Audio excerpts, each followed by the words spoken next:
Assalamualaikum warahmatullahi wabarakatuh. Bismillah, alhamdulillah, wassalatu wassalamu ala rasulillah. Surat Al-Baqarah ayat ke-174. A'udzu billahi minasyaitonir rajim. Innalladzina yaktumuna ma anzalallahu minal kitabi wa yashtaruna bihi thamanan qalilan ulaika ma ya'kuluna fi butanihim illan nara wa la yukallimuhumullahu yawmal qiyamati wa la yuzakkihim wa lahum adzabun alimun. Sesungguhnya orang-orang yang menyembunyikan apa yang telah diturunkan Allah, yaitu Alkitab, dan menjualnya dengan harga yang sedikit, mereka itu sebenarnya tidak memakan ke dalam perutnya melainkan api, dan Allah tidak akan berbicara kepada mereka pada hari kiamat dan tidak akan mensucikan mereka, dan bagi mereka siksa yang amat pedih. Kalau kita perhatikan, sejatinya dalam surat Al-Baqarah ayat 174 ini kita bisa membaginya dalam jumlah utama ya. Dalam hal ini yang pertama adalah jumlah ismiyah yang dimasuki oleh inna ya. Pola struktur kalimatnya bisa tergambar dari sini. Inna yang masuk dalam jumlah ismiyah. Jumlah ismiyah tentu terdiri dari mubtada dan khobar. Di mubtada ini juga ada jumlah ma'tufah yang mengikutinya, yang warna biru ini. Sejatinya ini merupakan satu jumlah atau kalimat yang dimaknai sebagai mubtada, yang ketika dimasuki oleh inna, maka yang pertama ini bisa dimaknai sebagai isimnya inna. Sedangkan jumlah yang kedua yang kita lihat di sini, ulaika ma ya'kuluna fi butunihim illan nara, ini awalnya dia merupakan jumlah yang fi mahalli rof'in karena dia sebagai khobar ya, tetapi karena ketika dimasuki oleh inna, jumlah ini menjadi khobarnya inna. Dan yang kedua ini adalah jumlah fi'liyah, di mana kita bisa sampaikan wala yukallimuhumullahu yaumal qiyamah, dan ini ada jumlah maktufahnya wala yuzakkihim walahum adzabun alimun. Bagaimana penjelasan masing-masing? Mari kita lanjutkan. Yang pertama diawali dengan innalladzina yaktumuna, sesungguhnya orang-orang yang menyembunyikan. Tentu kita tahu inna ya, musyabah bil fi'li, tentu ini adalah amil nasih, dia masuk ke dalam jumlah ismiyah. Inna memiliki amalan dia menasobkan isimnya dan merofakkan khobarnya. Sedangkan alladzina kita paham ini adalah isim mausul, yang tentu ada silah mausul atau anak kalimatnya, karena sejatinya secara letterlek alladzina artinya yang ya, sebagai isim mausul. Isim mausul ini ya tentu fi mahalli nasbin, mahalnya adalah nasab, sebagaimana tadi disampaikan karena dia adalah isimnya dari inna ya. Tetapi karena alladzina merupakan isim yang mabni, termasuk isim mausul ini adalah isim yang tetap, maka tanda nasabnya tentu tidak terlihat di situ ya, mahalnya saja. Sedangkan yaktumuna susunan fi'il fa'il ini sebagai silah mausul ya, anak kalimat yang apa? Yang menyembunyikan ya. Yaktumuna orang-orang yang menyembunyikan. Ini merupakan fi'il mudhari, kata kerja yang sedang berlangsung atau akan berlangsung. Terlihat di situ salah satu tandanya adalah adanya huruf mudhari'ah berupa ya di sana. Kemudian fa'il atau pelakunya tentu ada wawu jamak di situ, dan dia marfu. Tanda rofa'nya adalah thubutun nun, tetapnya nun di sana karena tajarud sepi dari amil jazm maupun amil nasab. Dan tentu saja ya, yaktumuna ini sekali lagi merupakan fiil mudhari dengan fa'il di sana sebagai silah mausul ya. Yaktumuna tentu kenapa tadi disampaikan tanda rofaknya adalah thubutun nun karena dia masuk dalam af'alul khamsah, fi'il yang 5. Kalau kita perhatikan maka yaktumuna yang merupakan fi'il mudhari ya, tentu kita bisa mentasrif secara istilahi dan secara lughawi. Secara istilahi dari fi'il madhi, fi'il mudhari, masdar, fa'il, maf'ul, fi'il amr maupun fi'il nahyinya ya. Kita ingat ya, fi'il madhi kata kerja yang lampau, fi'il mudhari kata kerja yang sedang berlangsung atau kadang dimaknai akan berlangsung. Kemudian masdar sebagai kata kerja yang dibendakan, fa'il atau pelaku, maf'ul yang dikenai pekerjaan, kemudian fi'il amr ini berarti kata perintah dan fi'il nahi berarti kata larangan. Maka kita bisa sampaikan katama yaktumu katman, katimun maktumun, uktum la taktum. Dan ketika kita mentasrif secara luwawi maka kita akan tahu bagaimana kedudukan yaktumuna ini.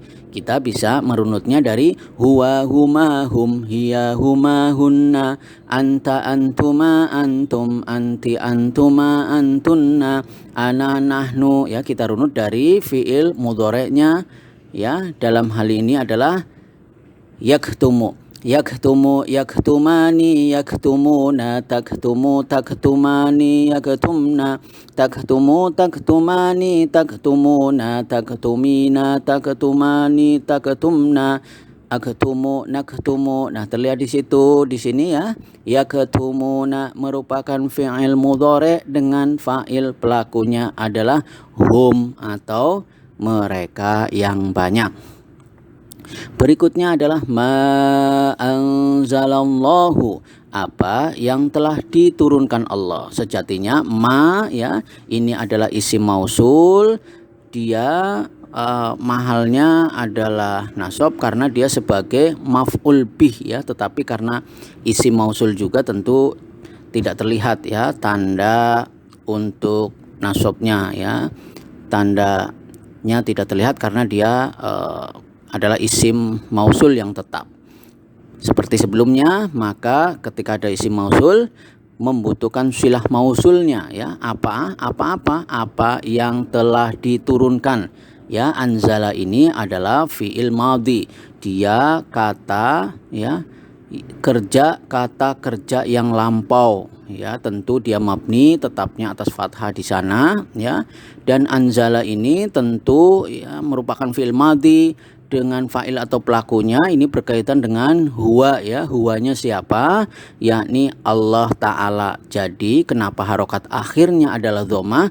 Karena lafzul jalalah ini, Allah ini merupakan fa'il ya, fa'il dari fi'il anzala.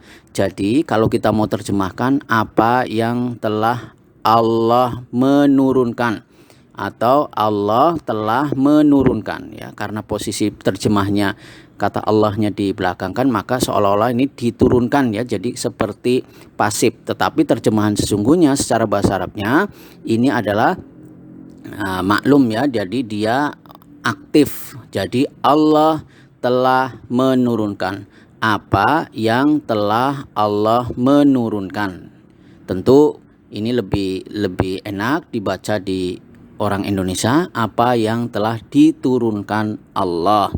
Ya, sekali lagi anzalallahu merupakan silah mausul ya, dari ma itu sendiri.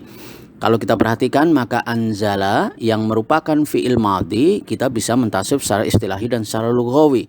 Secara istilahi tentu dari fi'il madhi, fi'il mudhari, masdar, fa'il, maf'ul, fi'il amr maupun fi'il nahyinya. Anzala yunzilu, inzalan, munzilun, munzalun, anzil la tunzil. Dan ketika kita mentasrif dari secara lughawi ya, dari huwa huma hum hiya huma hunna anta antuma antum anti antuma antunna ana nahnu maka anzala, anzala, anzalu, anzalat, anzalata, anzalna, anzalta, anzaltuma, anzaltum, anzalti, anzaltuma, anzaltunna, anzaltu, anzalna. Maka ya tadi kita sampaikan kan, huwa, huma, hum, hiya, huma, hunna, anta, antuma, antum, anti, antuma, antunna, ana, nahnu. Maka anzala merupakan fi'il madhi dengan fa'il atau pelakunya di sini huwa yang mengacu kepada Allah ya, karena disebutkan secara jelas sebagai fa'ilnya. Berikutnya adalah minal kitabi, yaitu dari kitab, dari Alkitab. Tentu ini adalah merupakan susunan jar majrur karena min sebagai huruf jar dan al-kitabi. Kenapa harokat akhirnya adalah kasroh? Karena adalah isim yang majrur didahului oleh huruf jar. Min al-kitabi. Kenapa kemudian menjadi minal? Karena ada ketentuan tidak boleh ada dua sukun bertemu sehingga satunya diwasolkan, dilanjutkan. Yang awalnya min al-kitabi menjadi minal kitabi. Tentu karena ini adalah susunan jar majrur, dia muta'alliq, memiliki keterkaitan makna yang kebetulan dalam hal ini adalah dengan hal yang dihilangkan atau tidak dimunculkan. Jadi keadaannya tidak dimunculkan. Atau kadang dari dalam hal ini keadaannya siapa? Keadaannya dari maf'ul itu sendiri. Berikutnya adalah wa yashtaruna bihi, dan menjual dengannya ya, dengannya, dengan Alkitab itu. Wa di sini adalah wawu atof. Tentu yashtaruna atau jumlah berikutnya adalah jumlah ma'tufah yang mengikuti sebelumnya. Yashtaruna tentu kita paham ini adalah fiil mudhari ya, terlihat di situ ada huruf ya sebagai huruf mudharaah, dan tentu ini diterjemahkan adalah kata kerja yang sedang berlangsung atau akan berlangsung. Di sini terlihat ya fa'ilnya, terlihat ada wawu jamak di sana dan dia marfu, tanda rofaknya thubutun nun karena dia af'alul khamsah. Sedangkan bihi ini tentu susunan jar majrur, terdiri bi artinya dengan, alha artinya nya ya. Tentu susunan jar majrur ini muta'alliq ya, memiliki keterkaitan makna dengan fi'ilnya, dalam hal ini adalah yashtaruna ya, yashtaruna. Berikutnya kalau kita perhatikan tentu yashtaruna merupakan fiil mudhari. Kita bisa mentasrifnya secara istilahi dan secara lughawi. Secara istilahi dari fiil madhi, fiil mudhari, masdar, fa'il, maf'ul, fiil amr maupun fiil nahyinya dari ishtara, yashtari, ishtiraan, mushtarin, mushtaran, ishtari, la tashtari ya. Dan ketika kita mentasrif secara lughawi maka kita akan mengetahui bagaimana sampai pada kedudukan yashtaruna dari huwa, huma, hum, hiya, huma, hunna, anta, antuma, antum, anti, antuma, antunna, ana, nahnu ya, karena fi'il mudhari dari yashtari. Yashtari, yashtariyani, yashtaruna, tashtari, tashtariyani, yashtarina, tashtari, tashtariyani, tashtaruna, tashtarina, tashtariyani, tashtarina, ashtari, nashtari. Nah, terlihat di situ yashtaruna merupakan fi'il mudhari dengan fa'il di situ, hitungannya adalah dhamir huwa, huma, hum di sini yang ditandai ada wawu jamak di sana.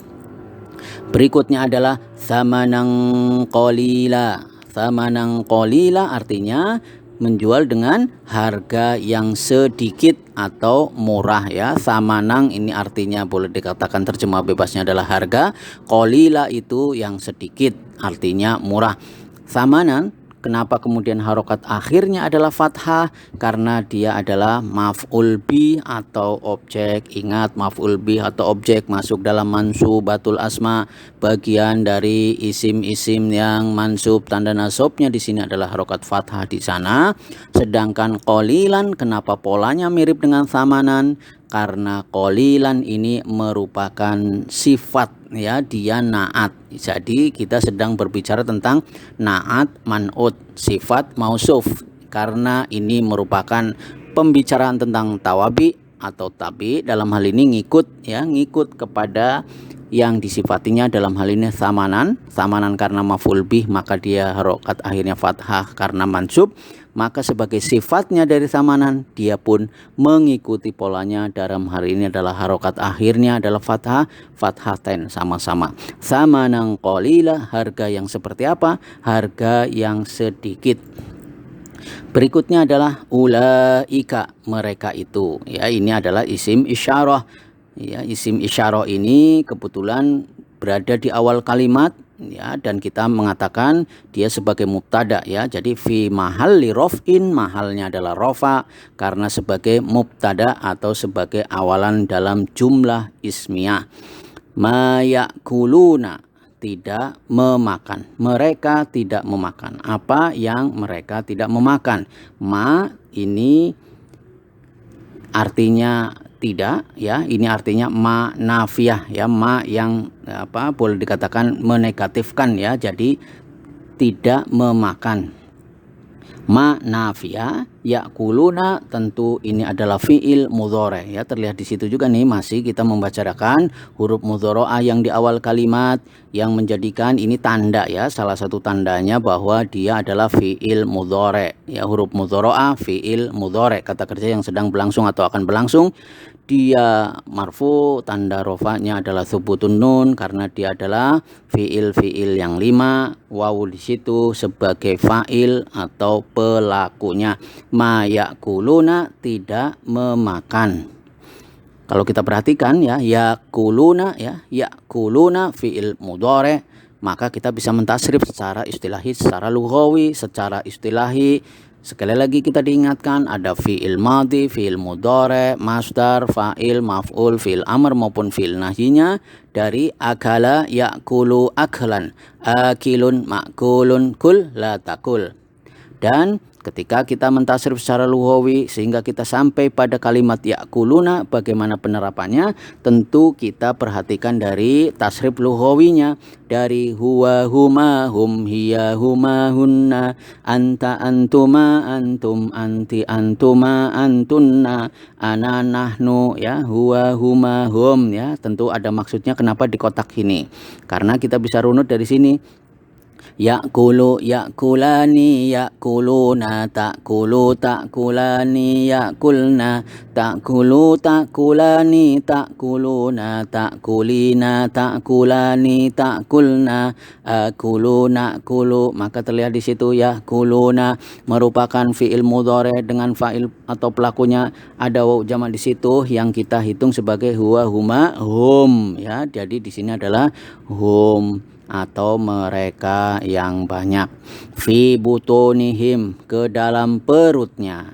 Fi butunihim ini tentu merupakan susunan jar majrur karena didahului dengan huruf jar fi, ya, menjadikan butuni, ya, perut-perut mereka itu, ya, butuni tentu ini adalah, ya, isim yang majrur karena didahului oleh fi, ya, sehingga di sini harokat akhirnya adalah kasroh, sedangkan alha kita ada mim yang menunjukkan jamak ini sebagai mudhofun ilaih karena butunihim ini adalah satu susunan idhofah terdiri dari butuni yang merupakan mudhof dan alha dengan mim yang menunjukkan jamak ini sebagai mudhofun ilaih. Tentu fi butunihim ini merupakan susunan jar majrur, dia muta'alliq, memiliki keterkaitan makna dengan apa? Dengan fa'il sebelum fi'il, ya, dengan fi'il sebelumnya yakni yakuluna, ya.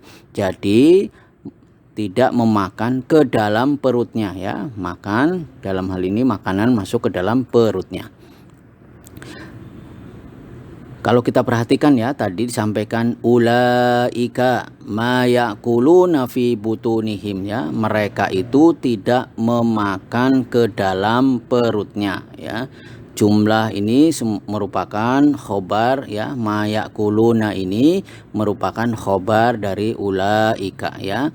Ma yakuluna fi butunihim, mereka itu tidak memakan ke dalam perutnya, ya, ini sedang berbicara fiil fa'il dan syibhul jumlah yang muta'alliq dengan dengan fiilnya ya, boleh dikatakan ini belum ada maf'ul bihnya ya, sehingga di sini ada huruf negatif, maka kita bisa mengetahui apakah ada maf'ul bihnya atau tidak, maka bisa kita lanjutkan. Illan naro ya, illan naro melainkan api ya.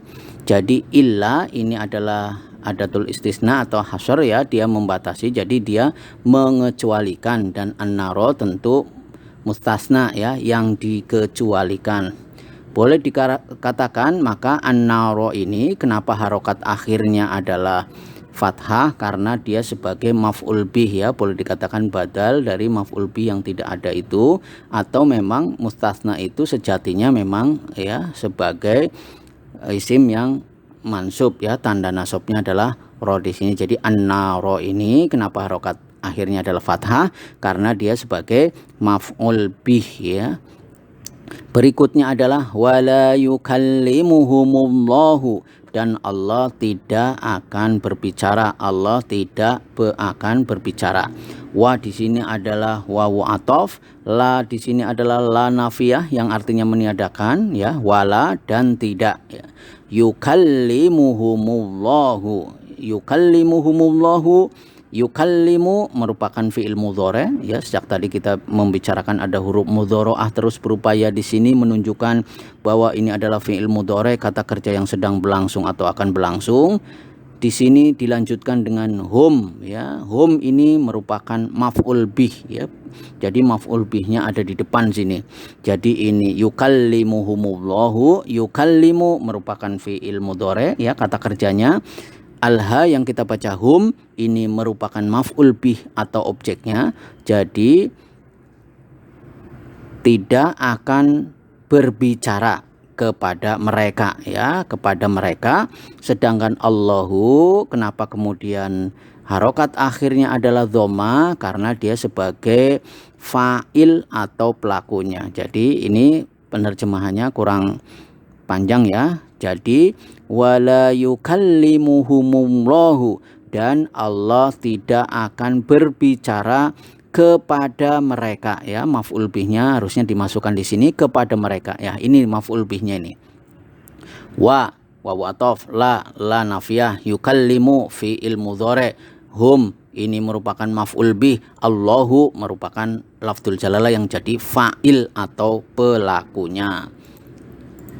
Kalau kita perhatikan yukallimu yang merupakan fi'il mudhari tadi, maka kita bisa mentasrif secara istilahi dan secara lughawi. Secara istilahi dari fi'il madhi, mudhari, masdar, fa'il, maf'ul, fi'il amr maupun fi'il nahyinya dari kallama, yukallimu, takliman, mukallimun, mukallamun, kallim, la tukallim ya. Dan ketika kita mentasrif dari huwa huma hum, huwa hiya huma hunna, anta antuma antum, anti antuma antunna, ana nahnu, maka fil mudhari dari yukallimu, yukallimu, yukallimani, yukallimuna, tukallimu, tukallimani, yukallimna, tukallimu, tukallimani, tukallimuna, tukallimina, tukallimani, tukallimna, ukallimu, nukallimu. Maka terlihat di situ yukallimu merupakan fi'il mudhari dengan fa'il atau pelakunya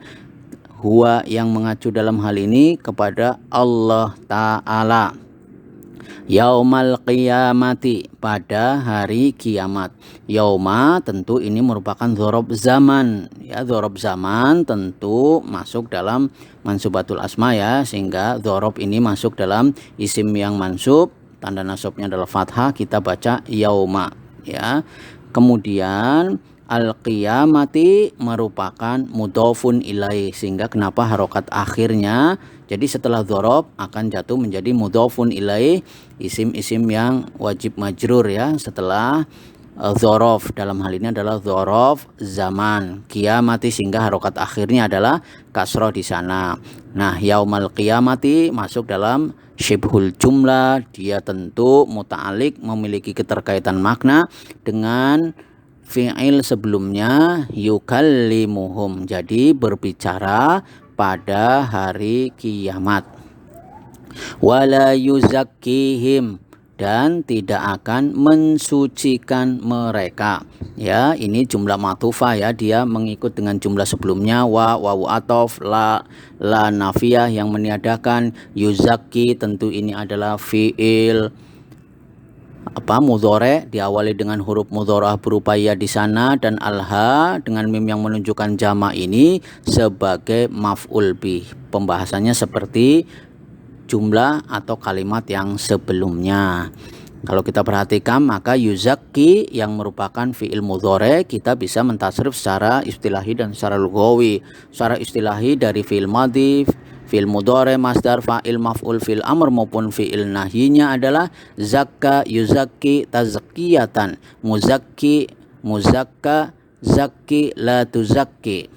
Dan ketika kita mentasrif secara lughawi dari huwa huma hum, hiya huma hunna, anta antuma antum, anti antuma antunna, ana nahnu, ya, maka yuzakki yuzakkiyani yuzakkiyuna, tuzakki tuzakkiyani yuzakkina, tuzakki tuzakkiyani tuzakkiyuna, tuzakkina tuzakkiyani tuzakkina, uzaki nuzaki.